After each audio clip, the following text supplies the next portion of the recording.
not go through the Mississippi sun. They go to the mountain and they fought one. They'll go to Fuego Tempero in the sun. They'll fight the law and the law will win.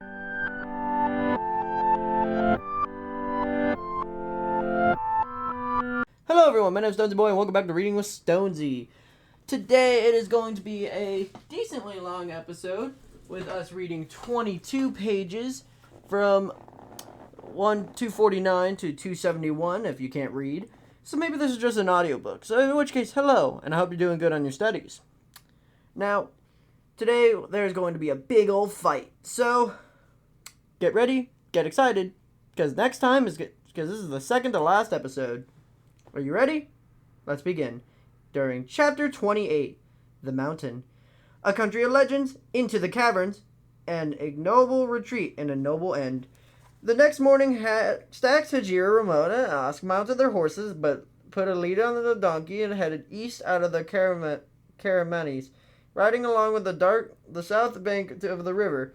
The caravan town gave away the farms, and within an hour they found themselves riding through a green, pleasant country. The hills dotted with gray and black sheep. But something fell off, and finally Stax realized what it was. There are no people, he said. We're not far from a big town. The river's navigable by boat, and this land is ideal for farming and raising livestock, but it's empty. These aren't even other travelers. Why would that be? Asked Oz, who was clinging unhappily to the neck of their horse. I do not know this country, said Ajir, but I have heard tales of it. Supposedly the Umphalos lies east of the Kamades.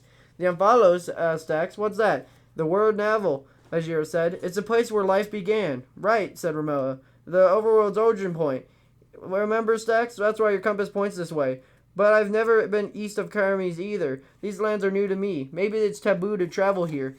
We could ask him, suggested Oz. Startled, Stax looked ahead and saw one lone trader in the riverbank, clad in colorful garments, leading a pair of shaggy llamas. The trader saw them too and drew back in alarm. We mean you no harm, Stax called out, slowing his horse and raising his hands to show that they are empty. The trader stood warily as they approached, and the llamas grunted in fright. When they were close enough, he began talking rapidly in his deep rolling language and pointing ahead at them east. What is he saying, Hedgie? Roma asked. I do not speak this tongue, Hedgie replied, but I can guess he has no trade goods and is very agitated. I suspect he's been robbed, and the robbers dwell to the east. Stax nodded. Something tells me we're going in the right direction. I believe Stax is correct, said Hajir. We are traveling his path, and we are close to its end. I'm going to take that as a good sign, Stax said. But Hajir said nothing. The trader stared at him for a moment, took his head, and pulled his llamas away from the crowd of adventurers. As they rode along, they began to see ruins. First the stubs of walls and the stubs of towers, then until they were surrounded by rubble and wrack of tumbled structures. This wasn't some town, but a major city, Ramoa said, and it's old, older than anything I've ever seen. Have you ever seen anything like this, Hedgie? I have not, Hajir said. I suspect it's connected to the Umphalos. While Ramoa and Hajir exchanged theories, Stax tugged his horse reins and dropped back to ride along Osk, who was clinging unhappily to her mount. So what do you think of the project I suggested, Stax asked. Would it work? Yes, I think so, Osk said. As long as I have all the materials I need. But are you sure this is what you want to do, Stax? No, Stax said. I'm not sure about anything, except that I'm not a warrior, no matter what Hedgie and Ramoa think. You may have to be, Osk warned him. I know, Stax said, and maybe that's the right path. But maybe not. In which case, I'm going to need your help following that. It's a little different. Farther to the east, the river thinned until it was a little more than a stream, then vanished into the side of the hill. The first line of the hills that gradually rose ahead of Stax's party. The hills were green, but broken by patches of sand and more ancient walls, which zigzagged back and forth across the landscape. The horses picked their way up and down the hillsides, but they were growing increasingly nervous. Osk's horse kept rearing and trying to unseat the little artificer, and Stax's kept trying to go sideways, ears pressed back against his head. Hajir, of course, was the one who saw the mountain first. Soon that they all could see a spike of stones rising from the tumble hills, one side of the slightly bright, and there was a cloud of white at the base of the mountain below it. Is this the mountain? Asked Oz. I'm pretty sure it is, Stax said. The brightness they turned out to be lava, a torrent of it, splashing down to one side of the mountain into a small lake, which appeared and disappeared behind veils of steam, and top which disappeared behind veils of steam. And atop the mountain was a fortress of dark stone. To Stax's eyes, it looked like a malevolent ruler, brooding over the surrounding lands far below it. I suggest we stop here and take stock of our surroundings, said Ajira. It would be not wise to proceed without learning as much as we can. Agreed, said Romoa. We can tie up the horses here. Then we split up in a circle of the mountain. Hedgie, you and Oscar with you, and I'll go take Stax. We can meet on the other side. Romoa kept low, and Stax did the same. The sides of the mountain were steep and sheer, mostly dirt and andesite, speckled with outcroppings of diorite and granite. That would be dangerous. That'd be a dangerous climb, said Stax, but Romoa nodded. Fueg must get up some other way, she said, unless he can fly. He could get up here by building ladders. If you cut down a forest, maybe, Romoa countered. The lake was deep and dark, hissing and boiling around the brilliant orange lava. Stax kept a wary eye on top of the mountain, alert the signs of archers or other guards, but only saw rock. I wonder if Hedgie's seen anything, Romoa said. I was wondering what he and Oscar would be talking about, Stax said. What do you mean? Well, Oscar sees the world in terms of machines and she can build to improve it. But Hedgie leaves the world basically untouched. He never goes inside. I don't think he even grasps the idea of what a machine is, and they're definitely forbidden by his code, so what is the strange conversation? Romoa grinned. Maybe Oscar's convinced Hedgie he's all wrong about his code thing. He'll find Hedgie wearing some kind of armor made out of pistons, swinging a redstone super sword. Or maybe Hedgie convinced Oscar, Stax suggested. We'll find her barefoot, wearing animal skins, and yelling that redstone is a perversion of the natural order. Neither turned out to be the case. Romoa and Hedgie spotted each other in the distance. On the eastern side of the mountain, they also spotted a worn lack leading through stumbled walls and mountain's base. There was a cavern lit by torches, gaped like the maw of some hungry creature. At least we found the way in, Oscar said. Do you see any guards? Asked Ajir. No, the traveler said, after scanning the area carefully, which concerns me. A fortress like the one above us is unlikely to be unguarded. So, what do you think we should do? Stax asked. Hajir considered the question carefully. I suppose I can take the lead with Romoa to my left and you to my right. Oscar's not an experienced fighter and should stick close to us. I agree with that 100%, Oscar said hastily. Stax thought about pointing out that it wasn't exactly an experienced fighter, but he decided not to. The other three knew all that already, and calling attention to it would help nothing. We will have to fight perhaps against heavy odds, Elgir said, but this Freak Temporal does not have an army. From what Mig said, they are more of a rabble, and a rabble could be its own worst enemy. If it tests by determined foes, they can prove ill-prepared, or not particularly loyal to the leader. Confront them, and they may surrender. Press them in battle, and they may break and scatter, instead of fighting to the death. Or perhaps they will prove worthy opponents. The only way to find out is to fight. Understood? All right, Stax said, removing his cloak, his diamond armor shining in the light. This quest is my burden, so as long as there's talking to be done, I'll do it. We give Fueg's raiders a chance to abandon him, and then, if we have to, we fight. The cavern leading into the mountain was hacked out of the rock, with torches and regular intervals in the walls and the stairs leading up to the far end. At first, Stax thought it was empty. He hoped it was empty. And then he spotted windows set into one wall and door. It opened and 4 ill-dressed men stumbled out, swords held naked in their hands. At first glance, Stax didn't recognize any of them in the long voyage across the ocean. You there, stop, said the leader, a weary, tattooed bald man. This here is private property. What's your business? I demand to speak to Fueg Temporal, Stax said, in a voice that I hope was firm. He robbed me and destroyed my home, and left me to die, and now he must answer for what he's done. The thugs looked at one another. Boss is busy, said the tattooed man. No one interrupts his studies. Not until he says so. Get lost or we'll put you to the sword. Your boss must answer for what he's done, and I have no quarrel with you. Go, and we'll settle our business with Fueg Temporal herself. The raiders looked at one another in mingled amusement and disbelief. I got a better idea, fancy boy, said one. We'll give all 4 of you what you deserve, and me and the boys take that diamond armor and sword as trophies. One of the raiders fell back, clutching at his chest. One of Romoa's arrows had found his mark. Hajir was already in motion, his sword flashing. The tattooed bandit leapt at Stax, screaming, with his sword raised above his head. Stax caught off balance, parried desperately, but his opponent shoved him aside and smashed his sword into Stax's unprotected back. Stax felt the blow, and his armor took the brunt of it. Stax, balance, he heard Hajir yell. He turned to find the tattooed raider standing in front of him, surprised that Stax was still on his feet.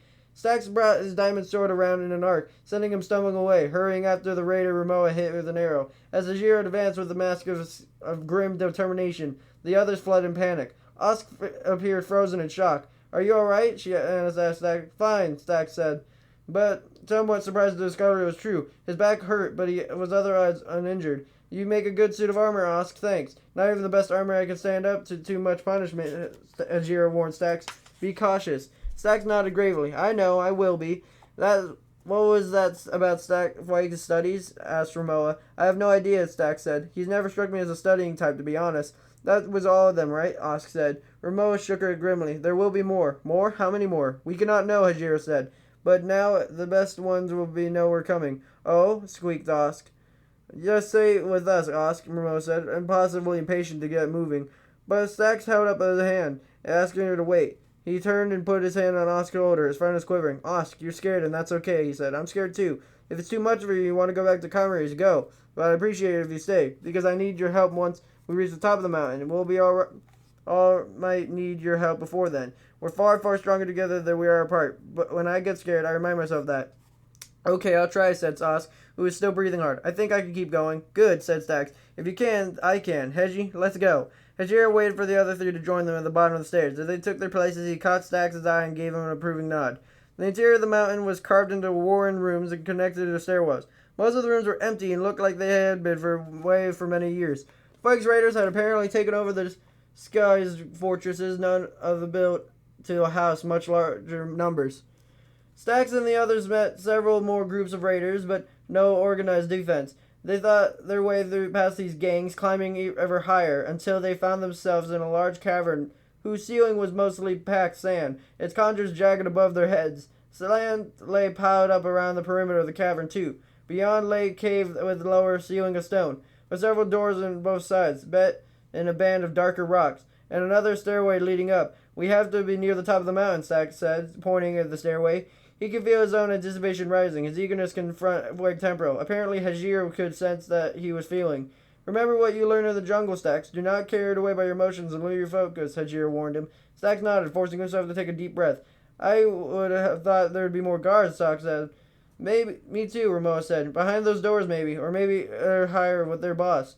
They started across the cavern floor. Ramoa had an arrow nocked, searching for targets. Stacks kept turning from side to side rarely. Only Hashir betrayed no anxiety, and then veteran warrior never did. Osk hurried along behind them, and they were halfway across the cavern when a whisper of sand reached Stacks' ears. He turned, hoping his senses were playing tricks on him, but they weren't. Raiders were emerging from behind the mounds of sand around the edge of the cavern near the rear. Stacks counted a dozen. No, more than that. Oh no, Osk breathed. Stay calm, Hajir urged. We must work together. And there were bandits ahead of them, swords out, and their leader was burly black-bearded man, Miggs. You should have run, Stacks said grimly. Oh, so should you, Miggs replied. Now, let's not have a scene. You've beaten a long odds to come this far, fancy boy, but your luck's run out. You're outnumbered and surrounded. Put down your weapons. Let my friends go and I will, Stacks said. And I'm the one your boss wants anyway. Stacks, no, said Ramoa. I refuse as well, said Ajir, studying the ceiling. The rest of you go forward. I'll handle the ones behind us. Stacks looked at the packed sand and formed on the roof of the ceiling, suddenly understood what Ajir planned to do. Hedgie, don't, he said, but Ajir already turned. 2 quick steps in a spring, and he among the raiders in the rear of the party. Sword flashing, started the bandits tried to regroup, falling back before him. Take them, yelled Miggs, ducking to avoid an arrow fired by Ramoa, who was running forward, reaching behind her for another arrow. I didn't expect, mumbled Osk. I can't. And that's when the red-haired inventor broke and ran, back to the way they came, past Ajir and the crew he was battling. Osk dodged the bandit and raced out of the cavern. Stacks started to call to Osk, but then turned attention back to the battle, and specifically to Ramoa, who had driven away one of Miggs's men, but was alone against a dozen more. He hurried to her side as Ajir broke through the line of raiders and scrabbled on top of the pile of sand. Look out, Stacks told Ramoa, who had slung her bow and drawn her sword. Ramoa glanced at them with her eyes wide as they saw Hajir chopping at his sword at the sandy ceiling of the cavern. Hedgie, no. Hajir's sword bit through the sand. The roof of the cavern seemed to shiver, and when it came down with a roar, sand filled the air around Stacks and Ramoa, getting in Stacks' eyes and mouth. He coughed and spat. Behind them all was silent still. Sand filled the cavern. Stacks saw no sign of the raiders, who had been behind him when Hajir had brought the ceiling down. They had either been buried beneath it or had been cut off behind it, but he knew Hajir had been standing, and where the stand silent and still. A foolish sacrifice, Mick said, and Stacks tore his eye away from the mountain sand. There's still a dozen of us, and only 2 of you. Let's see if we can even up those numbers then, Stacks said, teeth bared. The raiders just laughed. Stacks, there's too many of them. We don't know where Osk is, and we've lost Hedgie, Ramoa said. I don't throw your life away, not like this. Your friend's smart, Mick said, and you're gonna be smart, kid? Stacks looked from Ramoa's grim expression to the eager raiders of the weapons in their fists. He was willing to go down fighting, but not to make the choice for Ramoa. With a sigh, Stacks lowered his sword. Chapter 29. Prisoners of Fueg Tempero. The recollection of bygone perils, morning visitors, a confession. The stores Stacks had glimpsed in a rocky cavern turned out to be jail cells. Miggs' raiders stripped Stacks of his diamond armor, took away his weapons and Ramoa's, and shoved Stacks and Ramoa into one of the little rooms. Ramoa immediately began examining the walls and doors for a way out, but Stacks told her to stop wasting her time. The cell walls were made of obsidian, leaving just enough for 2 beds with lumpy, dirty wool and mattresses. It would have been a huge effort to dig through the walls, even with proper tools, and the guards would have made to be actually unconscious to ignore the noise I would make. You're right. There is no way out, Ramoa said with a sigh, sitting on the wall next to Stack. Still, don't despair. I've been in worse situations than this. You have? When? I was taken prisoner by the priest kings of Davernod, Ramoa said, for daring to look upon the sacred waters of the Great Cataract as a heretic. Oh, totally worth it, by the way, but when the cell door closed, thought I was a goner. How'd you escape? Ramoa's face fell. Hedgie rescued me. Oh, Hedgie, I wish something in crazy code had stopped him. It's forbidden to dig above your head or something. Stack said nothing. Remember his last look at Hedgier's slim, black-clad figure before the ceiling came down with a roar. At least Os got away, Ramoa said. Poor kid, she wasn't really cut out for the swords and bows. Stax tried to imagine Os getting help and somehow returning to rescue them, but stopped himself. The artificer would be lucky if she got back to the horse without running into more Fueg's gang. Stax hung his head at the thought. What do you think will happen now? Ramoa asked. Oh, I imagine Fueg will come to gloat and have his revenge. Which will be what? Ramoa asked. Stax just shook his head. I'm glad to say I don't know what it's like to have in that man's brain. He thought about adding that he knew whatever Fueg came up with would be worse than anything he could imagine, but he decided not to. The situation was bad enough as it is. Hedgie liked you, you know, Ramoa said. He said you didn't understand how resourceful you were, and that your instinct was to help others. He said lots of people figured that first part, but helped others or didn't. He told me he rarely wanted to know what your destiny would be. Stack smiled, but shook his head. I'm glad he didn't get an answer then, because it sure wasn't the destiny I had in mind. Neither either, she said, but I'm still glad I met you. It's like I told you back when we met. People need people. I'm glad we got to be each other's people, Stacks. I could have done without the being captured by a psychotic bandit part, but that's a regret for you. Quiet in there, you two, growled a guard. Or what? Demanded Stax. You'll throw us in jail? Ramoa laughed, and a moment later, despite everything, Stax was laughing too. Stax expected to go long before Miggs and someone else came to bring them in front of Fueg Temporal, but minutes stretched into hours and nothing happened. Finally, a band brought them some stale bread and a curt message. The boss would deal with them later. They would get some sleep because they need it. Stax didn't think he'd be able to sleep well, knowing in the morning he'd be at Fueg's mercy all over again. But to his surprise, after a few minutes of tossing and turning, he succumbed to exhaustion. He woke up because Ramoa was shaking him. Stax, wake up already. Can't you hear it? At a moment later, everyone in the immediate vicinity of the mountain could have heard it. Steel and steel, accompanied by grunts of effort. Something clattered around outside their cell. They heard footsteps and heavy breathing. The cell door opened. Hajir Ten Boots stood in the doorway, shoulders hunched, leaning on his sword. He was breathing hard, and he looked awful. His black coat was streaked with sand, and his face with his arms were bruised and cut. Behind him, Stack saw Osk's figure peering into the cell. You're alive, he exclaimed. Hedgie, yelped Ramoa, who threw her arms around her friend. Hajir stumbled backward, dropping his sword and emitting gasps of pain until Ramoa realized how badly hurt he was and let him go. Stax was stammering something that wasn't exactly a sentence, more of a jumble of hows and whats, and Hajir was trying to answer them. Osk dug me out of the sand, Hajir said. The other raiders had fled. I did not suffocate. Not quite. But it was not an experience I care to repeat. I'm sorry I ran off and left you guys. I just got scared. I was halfway through the entrance when I heard the ceiling come down, and I realized I was the only one who could help, Oz said, looking down at her feet. So I hid until the coast was clear and snuck back in. But you're all gone. I managed to find Hedgie, but I'm sorry I couldn't stop them from taking you two. You ran off, but you came back, Ramoa said, and hugged Osk, who had no injuries but would allow her to escape Ramoa's embrace.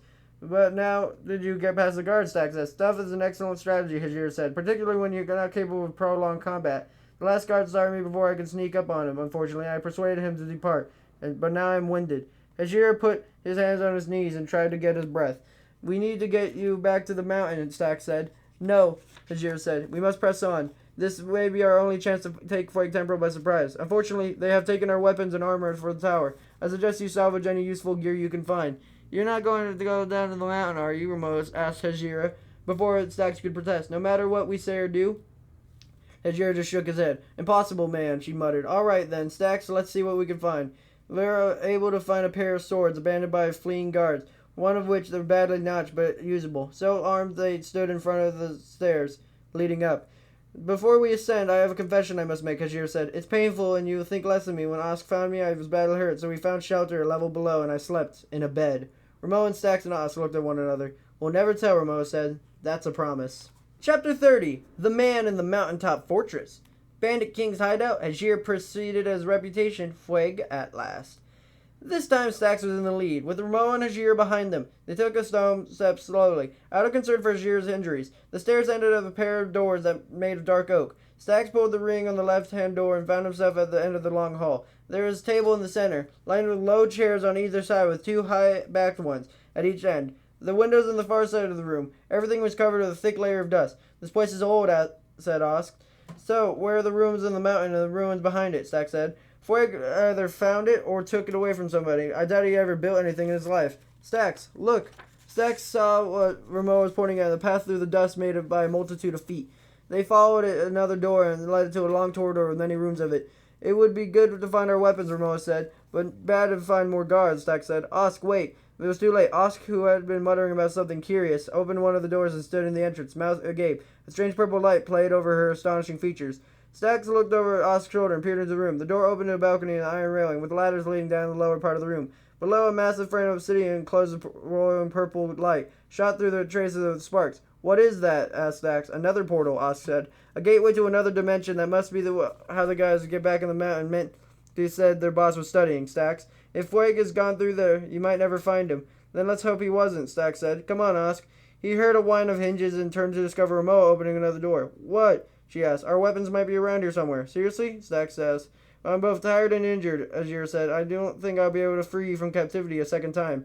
"Nobody open another door unless we all agree, okay?" Stacks asked, and led them down a hallway. It jogged to the right, merging with another corridor to form a foyer. Behind them lay a door of oak. Ahead of them, three broad steps led to double doors, which on the other side of the door is a low column shot with torches. "Looks like an important place," Stacks said. "It does," Stacks said. "Everybody ready?" The doors yawned open. Beyond them lay a wide wall, where there was a long table in the center. None of the room was piled high with objects, some scattered on the floor, some spilling out of chests, discarded in chairs. Much of the stuff was valuable, or at least looked like it might be. There was gems, bars of gold, paintings, maps, pieces of armor, banners, and many other things besides.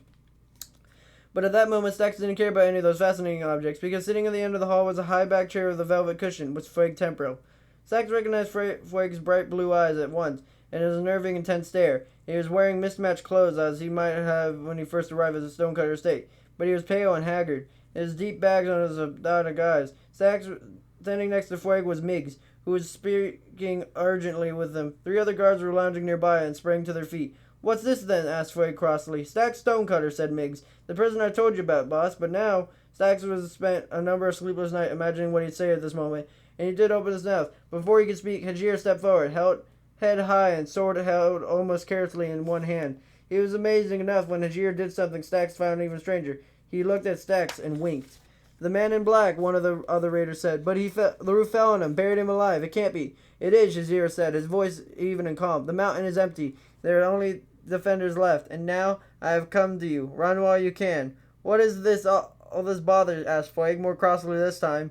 His hand straight to the diamond sword at his hip. "A ghost!" yelled one of the raiders, running from the room. Hashir continued to advance on the others, his stride slow and deliberate, his eyes fixed on Fueg and his minions. He raised his sword, his point held unwaveringly in his hand. That was too much for the other raiders. They ran as well, eyes wide with fear, leaving Miggs alone at the side of his master. "Your luck's run out, Miggs," Stack said, following the step behind Hajira. "Now you're the one who's outnumbered. I bet you better go, and this time you better stay gone." Miggs' eyes jumped from Hajira to Fueg and back again. "I lifted you up from nothing, Miggs," Fueg growled. "I can make you nothing again. If you cross me, I'll do far worse." "You don't have to be afraid of him, Miggs," Stack said. "He's never leaving this place again. That's a promise." Miggs hesitated, and then he too hurried from the hall, and Stacks heard him break into a run once he reached the doors. Hajir stopped a few blocks from Fueg, now sitting alone in his chair. His shoulders slumped. He lowered his sword. "I think I need to sit down," he said, fumbling for a chair. "You were bluffing," said Fueg, admiring and eager chasing each other across the face. "In my experience, most brigands are weak people, easily led by anyone with enough bluster or bravado," said Hajira, slumping in a chair. "This also makes them easy to deceive."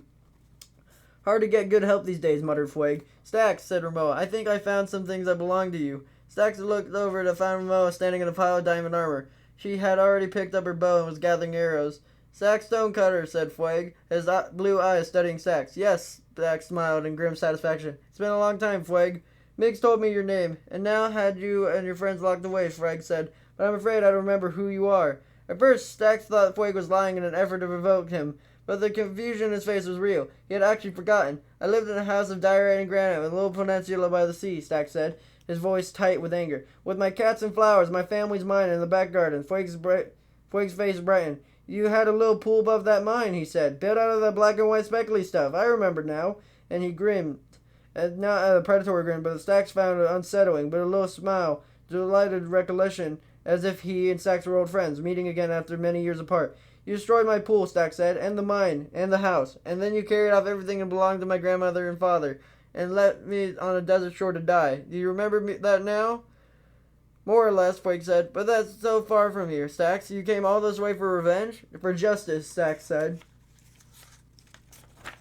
Oh, call it what you like. What a waste of time and effort. You've done all the right for yourself since we parted ways, Stax. Diamond armor doesn't come cheap. I'm betting you had to build 4 or 5 houses like the one I visited to fill them with more stuff than even my raiders could take away. But instead, here you are, wanting to settle some boring dispute from a long time ago.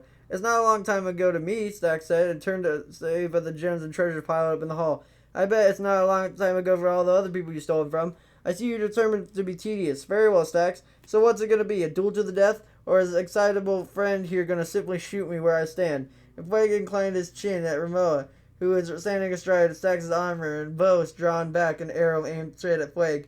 Stax let his anger rise, but it wasn't that Flake had forgotten him. It was the casual way he referred to all his misery he'd caused. Flake got to his feet, most lazily, only to start with surprise when the arrow thudded in the back of the chair behind him. You missed, he told Ramoa mildly. I didn't, she replied. Stax gets the buckle on his armor and take up his sword. You're going to sit back down and hold still while he does it. Flake fixed Ramoa with a look of pure malice. Us help him, Ajira suggested. Stax kept an eye close on Flake as he crossed in front of the table, stood beside Ramoa. He nodded at her and knelt to pick up his diamond sword. Then returning to Flake's frag, Stax strapped him to a chest plate, cinching it tight, and then knelt to fix his leggings. This hardly seems fair, Flake said. I have no protection. Was it fair when you invaded my house with boats full of bandits? Stax asked, picking up 1 foot of osk so it fit a boot over it. Oh, Stax, why so serious? You are unhurt, wealthy, and have made interesting friends. Was this all really so bad? With both boots in place, Stax took his helmet from Osk and tightened his chin strap. His armor felt light and strong. The sword seemed to hum in his hand. Now you can get up, Flake, Stax said. Flake glanced at Ramoa, who nodded and released tension in her bowstring. He stood and stretched leisurely. Stax glared at Flake, drew his own diamond sword, and predatory grin back on his face as he approached.